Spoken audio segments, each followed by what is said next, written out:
बिस्मिल्लाहिर्रहमानिर्रहीम। नाज़रीन, आज हम बात करेंगे DGISI के हवाले से।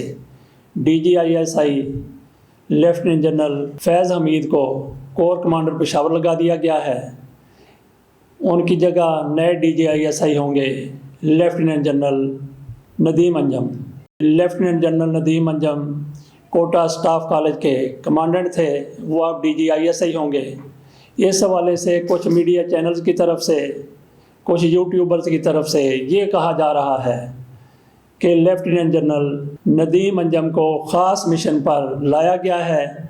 ऐसे जाहिर किया जा रहा है कोई यूट्यूब चैनल की तरफ से, कुछ एंकर्स की तरफ से, कुछ यूट्यूबर्स की तरफ से, कि जो कोई कसर जनरल फैज़ हमीद से रह गई थी उसको पूरी करने के लिए जनरल नदीम अंजम को लाया गया है। हालांकि कतई तौर पर ऐसा नहीं है।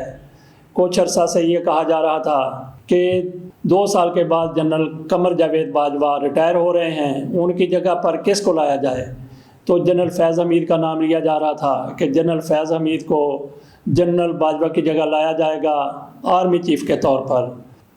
किसी भी लेफ्टिनेंट जनरल के लिए जिसे आर्मी चीफ़ बनाया जाना मकसूद होता है, उसके लिए ज़रूरी है कि उसने कोई कोर कमांड की हो। इसीलिए जनरल फैज़ हमीद को कोर कमांडर लगाया गया है और उनको पेशावर का कोर कमांडर तैनात किया गया है।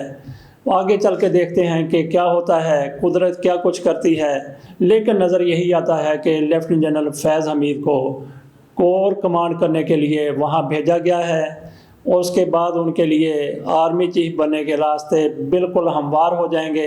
यहाँ तक ये बात है कि नदीम अंजम साहब को इसलिए लाया गया है कि वो कुछ लोगों के बारे में सख्त रवैया इख्तियार करेंगे और ऐसे मामलात को मज़ीद आगे ले जाएंगे जिन पर फैज़ हमीद साहब काम कर रहे थे और उसमें कसर कुछ रह गई थी।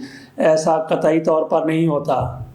DGISI अपनी मर्ज़ी का मालिक भी नहीं होता, आर्मी चीफ़ भी अपनी मर्ज़ी का मालिक नहीं होता। एक हद तक DGISI अपनी मर्ज़ी का मालिक होता है। इसी तरीके से आर्मी चीफ़ के लिए भी एक हद मुकर्रर है जहाँ तक वो जा सकता है।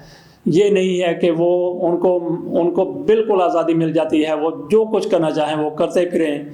ख़ुसूसी तौर पर DGISI के हवाले से DGISI ने वही कुछ करना होता है जो आर्मी चीफ़ की तरफ से उसको कहा जाता है।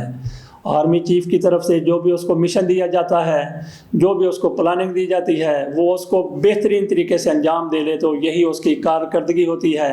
और उसको अगर आर्मी चीफ़ की तवक्कुआत से बढ़कर अपना काम करके दिखाया जाए तो उसके लिए वो वाकई शाबाश का मुस्तहिक होता है। जो काम जनरल फैज़ हमीद कर रहे थे वही काम जनरल नदीम अंजम की तरफ से किया जाएगा और बिल्कुल उसी तरीके से किया जाएगा जिस तरीके से आर्मी चीफ़ चाहते होंगे और जिस तरीके से फैज़ हमीद कर रहे थे। यहाँ पे हम ये बात भी कर लें कि जनरल फैज़ हमीद को आर्मी चीफ़ बनाया जाना मकसूद है। अब तक तो वज़ीर आज़म की तरफ से, हुकूमत की तरफ से यही प्लानिंग नज़र आ रही है। वो बेहतरीन इनके जानशीन साबित हो सकते हैं जनरल कमर जावेद बाजवा के। नाजरीन, ज़रा थोड़ा पीछे भी चले जाएं। एक DGISPR हुआ करते थे मेजर जनरल आसफ गफूर, उनकी भी इसी तरीके से बहुत बड़ी शोहरत थी। उनके भी बयानात बड़े जारहाना होते थे। अपोजिशन के लिए वो ज़हर कत्ल की हैसियत रखते थे। उनको भी लेफ्टिनेंट जनरल बनने के लिए एक डिवीज़न कमांड करना था, इसलिए ISPR का ओहदा उनसे वक्ती तौर पर वापस ले लिया गया। वो किसी डिवीज़न की कमांड के लिए चले गए। उन दिनों में भी ये कहा जाता था कि आसफ गफूर साहब लेफ्टिनेंट जनरल बनेंगे और उसके बाद वो आर्मी चीफ़ बनेंगे। लेकिन उनके बारे में ये भी अफवाह उड़ा दी गई। जब जनरल फैज़ हमीद को DGISI बनाया गया तो ये कहा गया कि वो नाराज़ हैं, आसफ गफूर साहब नाराज़ हैं और उन्होंने हामिद मीर तक कुछ ऐसी चीज़ें पहुँचाई हैं जो पाक फ़ौज की बदनामी का बायस बनी हैं। ये सारा कुछ उन दिनों मीडिया पर, सोशल मीडिया पर ख़ुसूसी तौर पर आता था। लेकिन मैं समझता हूँ कि इसका सवाल ही पैदा नहीं होता।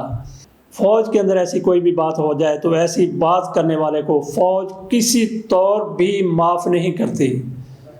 गो के ऐसे लोगों के ख़िलाफ़ कोई कानूनी एक्शन लेना नामुमकिन होता हो, लेकिन फ़ौज के लिए किसी भी नामुमकिन को मुमकिन बनाना कोई मुश्किल नहीं होता। बात हम कर रहे थे जनरल फैज़ हमीद को आर्मी चीफ़ बनाने की। जनरल कमर जावेद बाजवा की रिटायरमेंट में अभी 2 साल बाद की हैं। इन 2 सालों में पता नहीं क्या से क्या हो जाता है, लेकिन एक प्लानिंग ज़रूर है कि जनरल फैज़ हमीद को आर्मी चीफ बनाना है, बहरहाल ये प्लानिंग अपनी जगह पर है। अगर मामलात इसी तरीके से चलते रहे तो जनरल फैज़ हमीद यकीनन हुकूमत की मर्ज़ी के मुताबिक, इमरान खान की रजामंदी के मुताबिक आर्मी चीफ बन जाएंगे। लेकिन ये पाकिस्तान है, यहाँ पे कभी भी किसी भी वक्त कुछ भी हो सकता है। बहरहाल हमारी दुआ यही है कि पाकिस्तान का जो भी आर्मी चीफ बने, जो भी DGI-SPR बने, जो भी DGI-SI बने, वो पाकिस्तान के मुफाद के लिए बेहतरीन साबित हो। इसके साथ इजाज़त दीजिए। अल्लाह हाफ़िज़।